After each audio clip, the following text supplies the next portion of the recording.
Assalamualaikum warahmatullahi wabarakatuh. Waalaikumsalam warahmatullahi wabarakatuh. Tag-nya pas tanggal 25, Bung. Ya. Akhir-akhir tanggal 25 ya. Akhir-akhir tanggal 25. Iya. Saatnya belajar ketauhidan. Oh gitu ya. Biar tidak melenceng. Agar tidak mempercayai Isa Al-Masih sebagai Tuhan. Ya Gitu. kan? Ya benar. Itu penting. Atau anak itu. Tuhan. Atau Nggak anak boleh, Tuhan. nggak boleh. Nggak Iya, boleh. iya. Oke, kita kontekskan dulu ya Bung, bahwa kita akan apa ya bahasanya, mengomentari lah yang lagi rame di shot kita ya. Tidaknya di algoritma kita lah. Di algoritma kita tentang perdebatan antara Heri Pras dan Ustadz Nuruddin. Ustadz Nuruddin. Sekalipun Ustadz Nuruddin tidak menyebutkan siapa-siapa ya Bung. Iya.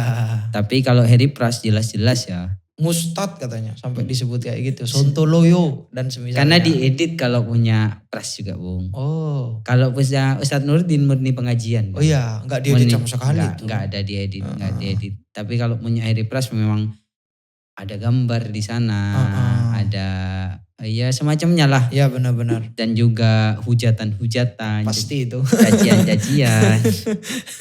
Tapi kita sama-sama belajar lah Bung. Sebenarnya ini beberapa hari ini ya. Gak selesai-selesai ini belajar tentang ketauhidan Bung. Iya, iya. Yang mana ayatnya cuma yang dibahas satu itu. Apa itu ayatnya Bung? Ar-Rahmanu alal arsistawa. Ar-Rahmanu alal arsistawa. Itu pondasi ketauhidan Bung. Iya gitu ya, katanya. Jadi sebenarnya gimana untuk memahami ayat itu?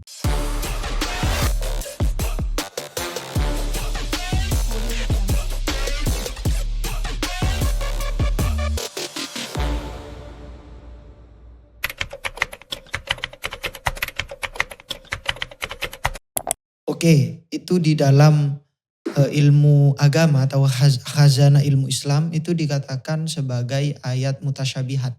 Disebut dengan istilah ayat mutasyabihat. Ayat mutasyabihat itu ayat-ayat yang secara zahir mengandung unsur-unsur menyerupakan Tuhan dengan makhluk. Kayak misalnya yadullah, kan kalau secara bahasa Indonesianya itu kan tangannya Allah. Tangannya Allah ya. Atau wajah, ayat-ayat wajahnya Allah. Istawa itu kan juga. Termasuk Ar-Rahmanu alal arsistawa. Bahasa Indonesianya bahasa itu. Indonesianya bersemayam. Bertempat tinggal gitu ya. Diem-diem gitu. Diem-diem. Nyantai. Nah itu namanya ayat mutasyabihat. Ya. Nah sudah dari dulu, dari ulama-ulama klasik ya sampai sekarang memang itu ada dua cara untuk memahami ayat-ayat mutasyabihat itu. Yang pasti ayat-ayat mutasyabihat itu adalah ayat yang tidak mungkin untuk diketahui makna hakikatnya. Itu pasti. Gak ada yang tahu. Iya benar-benar. Pasti gak ada mau dengan metode apapun ya berarti. Iya, mau dengan metode apapun. Cuman bisa gak mendekati makna itu?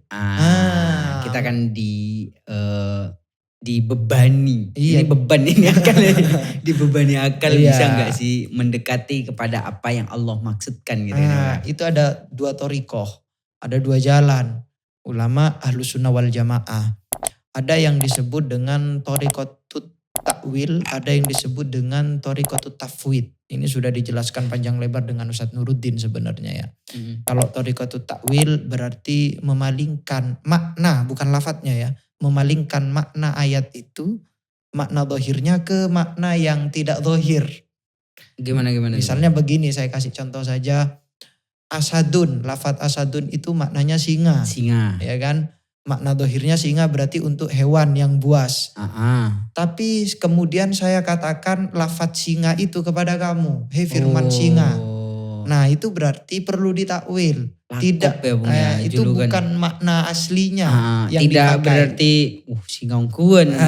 Bukan hewan, itu maksudnya adalah ar-rajulus syuja. Pemberani ya. Orang yang memberani, firman adalah orang yang memberani. Begitu juga di dalam ayat-ayat mutasyabihat. Ar-Rahmanu alal arsistawa, dan itu banyak sekali yang memaknai dengan takwil ini ulama-ulama salaf. Itu dimaknai dengan istaula dan semacamnya. Banyak sekali itu kosoda. Banyak sekali itu yang menguasai berarti ya. Menguasai. Itu takwil ya. Takwil itu kayak gitu. Tapi ingat, thariqah takwil itu bukan lantas ketika dikatakan Ar-Rahmanu alal arsistawa Allah itu menguasai, bukan istawa bersemayam duduk di atas arsy, bukan itu.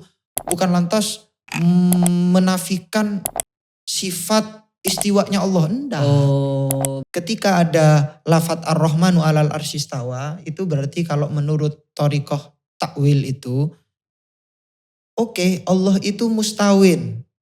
Ya, Allah itu mustawin alal arsy. bersemayam ya. Bukan, jangan diartikan bersemayam. Ini yang bermasalah kalau diartikan bersemayam. Oh, ini toriko takwil. Takwil. Cara toriko takwil ini kayak gini. Iya. Oh ya, gimana? Takwil itu ketika ada kata-kata ar-Rahmanu alal arsy istawa, Allah itu mustawin iya, tapi maknanya mustawin, maknanya istawa atau istiwa itu apa? Nah, itulah yang ditakwil. Oh, berarti menakwil maknanya ya. Menakwil maknanya. Bahwa mustawin sepakat ya. Sepakat. Oh, Tidak seperti yang digembar-gemborkan oleh teman-teman sebelah yang mengatakan ketika ditakwil berarti tidak mengakui istiwanya Allah, tidak berarti mengakui. bukan mustawin berarti kayak Iya, gitu. Bukan kayak gitu Bukan berarti. begitu. Mustawin oke, kita sepakat mustawin, tapi makna dari mustawin itu yang kita takwil gitu ya. Sama kayak Allah punya mata misalnya ya. Hmm. Bukan Allah punya mata sih. Misalnya ada lafat-lafat ainun gitu kan. Yadun, wajhun, wajah, tangan, mata yang makna Indonesianya kayak gitu. Itu kalau menurut ulama takwil, iya Allah itu punya Yadun. Allah yadun punya gitu ya. ainun, Allah punya wajhun, tapi maknanya itu apa? Bukan makna dohirnya gitu. Berarti tidak dimaknai yadun itu tangan, bukan diterjemahkan kepada tangan berarti gitu. Itu takwil ya. Itu takwil. Karena ketika tangan bahayanya gimana, Bung? Karena ketika tangan maka di sana akan ada mujassimah. Oh. Ada menyerupakan Allah dengan jisim. Ada perasaan itu ya. Karena ketika aku sebutkan Allah itu punya tangan, kira-kira dari makna tangan itu kan akan tergambar sebagaimana apa yang kita indra. Ya, gitu, benar, mungkin kayak gitu. Ya benar. Untuk menghindari itu ditaruhlah metode takwil. Makanya Allah punya iyad, bukan punya tangan gitu ya Bung ya. Ya gitu. Okay. Nah, thoriqah yang kedua, dan ini sebenarnya thoriqah yang mengawali dari thoriqah takwil, ya, adalah thoriqah tafwid. Tafwid itu adalah menyerahkan maknanya sepenuhnya kepada Allah. Oh. Menyerahkan sepenuhnya kepada Allah, bukan lantas langsung dimaknai tangan, kemudian tangannya bagaimana, itu terserah Allah. Bukan begitu ya, tafwid itu saya imani gitu. Ada ayat ini, Tuhan ngomong kayak gini, iya dah. Nggak usah diterjemahkan, nggak usah ditakwil, berarti gitu Bung? Iya. Nih misalnya di dalam kitab Tafsir Munir karangannya Wahbah Zuhaili, ketika mengomentari lafaz Ar-Rahmanu alal arsy istawa, di sana itu ada 3 pendapat. Pendapat yang pertama, ar-ra'yul awal li katsirin minal a'immah, ini banyak sekali mayoritas. Naqra'uha wa nu'minu biha wa la nufassiruha. Kami membaca ayat itu, kami mengimani tapi kami tidak mentafsiri. Atau itu namanya tidak usah difikirkan ayat itu. Tidak usah difikirkan. Itu thoriqah yang pertama. Iya. Sampai dikatakan al-istiwa ghairu majhul. Istiwanya Allah itu ghairu majhul. Bukan tidak diketahui gitu ya. Bukan diketahui juga gitu. Tapi tidak diketahui. Wal kaif ghairu ma'kul. Bahasanya begitu. Wal imanu bi wajib. Iya, mengimani itu wajib gitu. Diserahkan semuanya kepada Allah. Pandangan yang kedua itu naqra'uha wa nufassiruha ala ma yahtamilhu dhahirul lughati wa huwa annal istiwa al-irtifa'u ila akhirih. Madhab yang kedua, kami membaca dan kami menafsiri sesuai dohirnya. Berarti kalau bersemayam berarti duduk. Kalau tangan ya berarti tangan yang difikirkan oleh kita inilah ya, yang kita lihat ini. Atau kalau wajah ya berarti wajah yang kita pikirkan inilah. Jadi kalau misalnya begitu. Nah ini hada batilun. Ini yang kedua tidak boleh. Karena kalau seperti itu ada sifatul ajsam. Ada sifat-sifat jisim di Allah. Sementara Allah bukan jisim. Tidak boleh kan. Tidak boleh. Laisa kamislihi syai'un kan. Pendapat yang ketiga tadi ar-ra'yu ats-tsalitsu li ba'dil ulama naqra'uha wa nata'awwaluha wa nuhilu hamlaha ala dhahiriha. Mentakwil, kami membaca dan kami mentakwil. Gitu. Berarti yang aku simpulkan dari tadi berarti ada 2 metode di dalam memahami ya atau sikap terhadap ayat-ayat mutasyabihat yang pertama adalah takwil, Mm-mm. yang mana menakwil maknanya, bukan lafadznya ya, Mm-mm. bukan menakwil maknanya. Yang kedua tafwid, menyerahkan langsung kepada Allah, saya mempercayai tetap. Terus itu yang dijelaskan oleh Ustadz Nuruddin kan ya Bung. Kalau Iya. Mas Pras ini gimana Bung?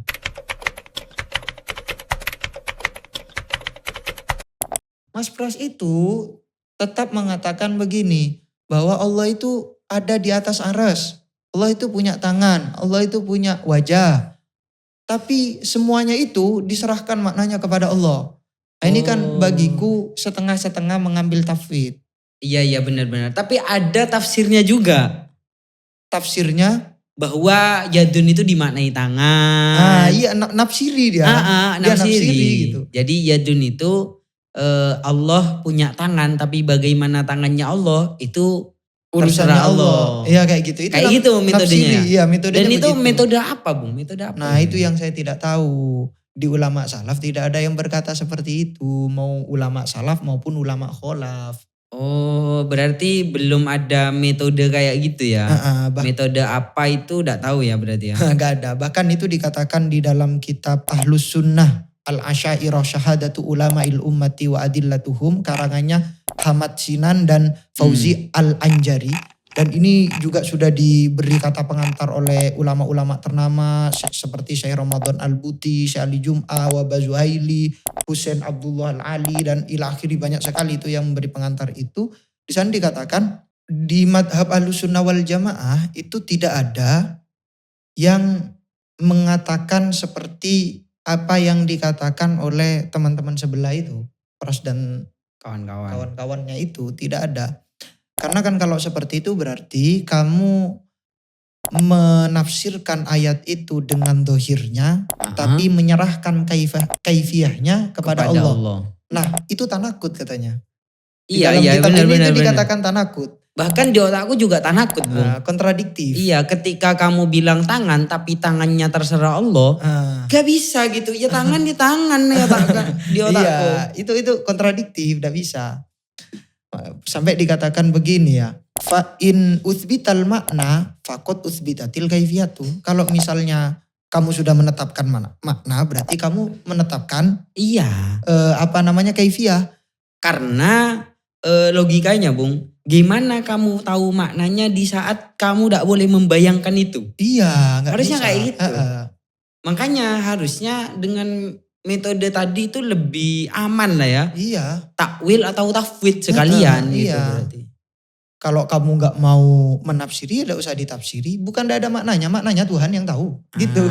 Iya, atau ini ada maknanya gitu kan, tapi maknanya takwil. Gitu, maknanya takwil. Dan tetap Bung, ulama yang mentakwil itu bukan lantas ketika ini yang benar, bukan itu.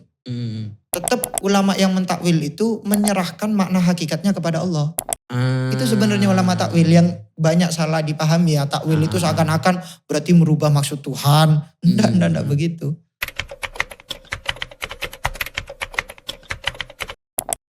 Tapi dari semua itu Bung, perbedaan antara metode tafwid, takwil dan juga metode yang Heri Pras sampaikan dari guru-gurunya itu, ada satu titik temu bahwa mereka semua mempercayai itu. Ya. Keimanannya itu bahwa Allah itu ada, tetap ada kan? Iya. Artinya ada titik temu sebenarnya. Iya.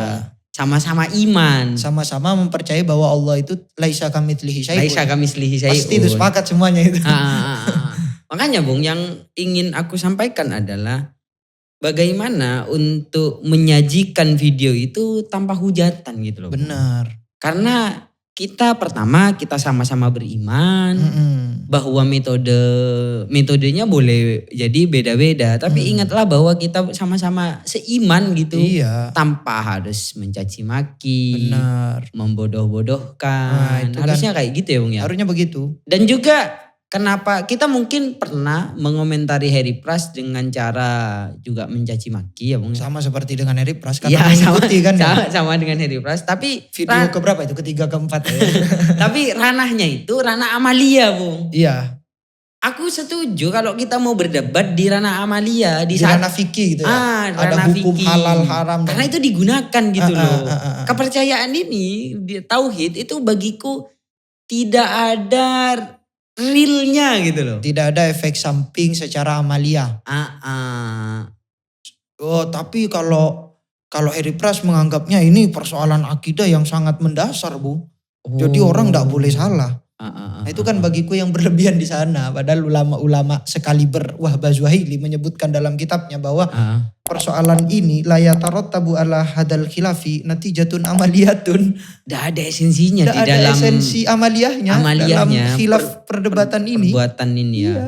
Malah bagiku yang unsur keislaman jadi bobrok gara-gara saling menghujat itu. Iya. Harusnya oke lah kita saling berhujat di ranah jangan di situ gitu. Iya. Aku tidak setuju karena mau dengan metode apapun kita sama-sama sepakat bahwa ini tidak bisa dijangkau. Iya. Di saat kenapa ini sepakat tidak bisa dijangkau kemudian menyalahkan. Menyalahkannya pun aneh bagiku. Iya. Tidak menyalahkan metodenya. Gitu. Untungnya Ustadz Nuruddin itu di sana tidak menyalahkan ya kalau yang saya lihat ya. Karena tidak menyinggung siapapun di sana. Tidak menyebutkan nama juga ya. Nama siapapun tidak, menyerang pribadi juga tidak. Cuman ya merasa saja karena saling bales-balesan kan. Karena Ustadz Nuruddin kayaknya buat berapa video, 5-4 gitulah. Oh. Seakan-akan itu memang membalas itu kayak gitu. Ditambahi lagi postingannya Ustadz Nuruddin kalau orang sakit itu berobat bukan diajak berdebat kan. Itu kan seakan-akan ngarah ke sana gitu loh. Dan orang yang memahami itu yang merasa kan berarti benar loh. Kalau tidak merasa tidak akan dilanjutkan kan. Iya. Berarti sama-sama merasa itu kan. Dan juga Bung sebenarnya di dalam ranah ini itu ranah yang membuat otak kita itu tumpul. Apa maksudnya? Maksudnya adalah ranah-ranah yang absurd. Hanya Allah yang tahu, kita sepakat hanya Allah yang tahu. Dan kalau sudah seperti itu, berarti perdebatannya tidak akan membiasakan orang untuk berpikir kritis. Tidak maju ya Bung Tidak ya. maju. Ini kalau ketahuan guru gembul ini dihujat habis-habisan. Habis-habisan kayak gini. Di saat kita harusnya belajar Islam yang amalia. Kalau tidak bisa membuat Islam ini menjadi peradaban yang sangat maju, paling tidak jangan turunkan gitu. Ketika berdebat ke ranah itu lagi Bung, itu kan tidak ada kemajuan. Padahal itu sudah ada di ulama-ulama dulu. Iya, makanya kan Ustadz Nuruddin tidak mau menanggapi itu. Tidak mau berdebat apa dah. Tapi seandainya Ustadz Nuruddin menempatkan seperti guru gembul dihadirkan itu lebih seru. Ya. Dan rasanya tidak mungkin kan? Dan kayaknya ada orang yang akan selalu dihujat. Tidak mungkin juga, pasti tidak mau Heri Pras. Iya. Takut dipersekusi lah dan macam-macam. Heri Pras nantang sih. Oh, untuk hadir. Iya nantang kepada Ustadz Nuruddin. Ustadz Nuruddin yang tidak nanggepi. Karena gini kalau pembacaanku ya. Karena di sana ranah perdebatan yang ujungnya nggak pasti tidak berujung gitu. Oh iya benar. Kalau di ranah hukum halal haram jelas gitu ya. Jelas gitu. Ada metodenya. Kalau di dalam ranah mutasyabihat nih, namanya juga mutasyabihat. Iya. Pasti tidak ada ujungnya. Makanya berani. Makanya berani ya. Sampai datengin Syekh yang waktu itu juga didatangkan untuk menjawab kita Bu. Oh gitu. Dan anehnya kayak gitu juga Syekhnya sih. Ya sudahlah. Mungkin cukup ya Bung ya. Iya. Kita buat konten tapi karena kontennya ini pas tanggal 25 kita belajar ketauhidan. Belajar ketauhidan ya. Ya udahlah. Itulah kurang lebihnya mohon maaf. Assalamualaikum.